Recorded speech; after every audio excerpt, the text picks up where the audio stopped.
নমস্কার বন্ধুরা, সকলকে আমার চ্যানেলে স্বাগত। রাজ্যের লক্ষ লক্ষ শিক্ষক, শিক্ষিকা, শিক্ষাকর্মীর পাশাপাশি সমস্ত ধরনের গ্র্যান্টিনের সংস্থার কর্মচারী এবং পেনশনারদের সুপ্রিম কোর্টের রায় মেনে যে বকেয়া ডিএ এরিয়ার হচ্ছে, সেই এরিয়ারের অন্ততপক্ষে ইমিডিয়েট 50% এরিয়ার পেমেন্ট করা নিয়ে এই মুহূর্তে একটি অত্যন্ত বড় খবর সামনে এসেছে। কী সেই খবর, খবরে কি কি বলা হয়েছে, সকল কিছু আজকের ভিডিওতে বিস্তারিতভাবে আলোচনা করব। ভিডিওটি গ্র্যান্টিনের সংস্থার সমস্ত কর্মচারী এবং পেনশনারদেরকে বকেয়া ডিএ এরিয়ার পেমেন্ট সংক্রান্ত অত্যন্ত গুরুত্বপূর্ণ, তাই প্রথম থেকে শেষ পর্যন্ত অবশ্যই ধৈর্য সহকারে দেখবেন এবং ভালো লেগে থাকলে অবশ্যই এটি লাইক করবেন এবং সকলের সঙ্গে শেয়ার করবেন। আর সেই সাথে চ্যানেলে যদি প্রথমবার হয়ে থাকেন এই রকমের ইনফরমেটিভ ভিডিও আরও দেখার জন্য যারা এখনও পর্যন্ত চ্যানেলটিকে সাবস্ক্রাইব করেনি তারা অবশ্যই চ্যানেলটিকে সাবস্ক্রাইব করে নিতে ভুলবেন না।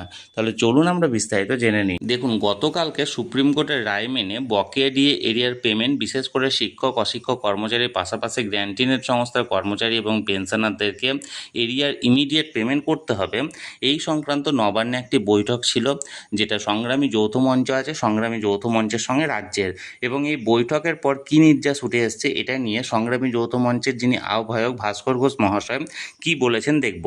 দেখুন, এখানে ভাস্কর ঘোষ মহাশয় একটি এখানে পোস্ট করেছেন এবং সেখানে জানিয়েছেন কি, দেখুন, গ্র্যান্টিন এড কর্মচারীদের সকল স্তরের মাননীয় শিক্ষক, শিক্ষিকা ও শিক্ষাকর্মীগণ, পঞ্চায়েত ও পুরসভার কর্মচারীগণ এবং বিভিন্ন বোর্ড ও কর্পোরেশনের কর্মচারীগণ, এদেরকে বকেয়া মেটানোর জটিলতা কাটল।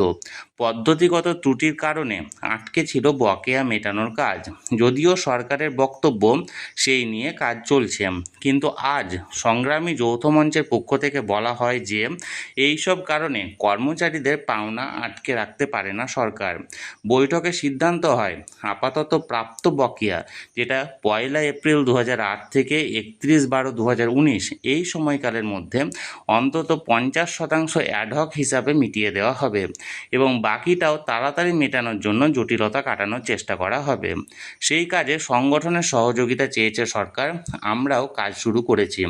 গ্র্যান্টিন এড কর্মচারীদের বাইরে বকেয়া পাবেন কলকাতা কর্পোরেশন এলাকার ব্যাংক থেকে পেনশন প্রাপক অবসরপ্রাপ্ত সরকারি কর্মচারীগণ, পূর্ত ও সেচ দপ্তরে ওয়ার্কার্স কর্মচারীগণ এবং হোমগার্ডরাও। সংগ্রামী যৌথ মঞ্চ ধন্যবাদ জ্ঞাপন করছে মাননীয় মুখ্যমন্ত্রীকে আজকের বৈঠক আয়োজন করা এবং ফলপ্রসূ করার জন্য।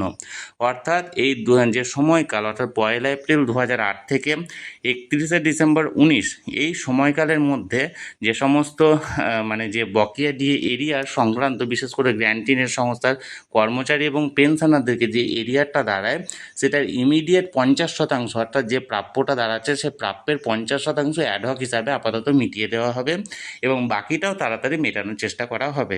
তাহলে বন্ধুরা, এখানে যে আপডেটটি বেরিয়ে এসেছিল সেটি আমি সরাসরি আপনাদের সঙ্গে শেয়ার করলাম।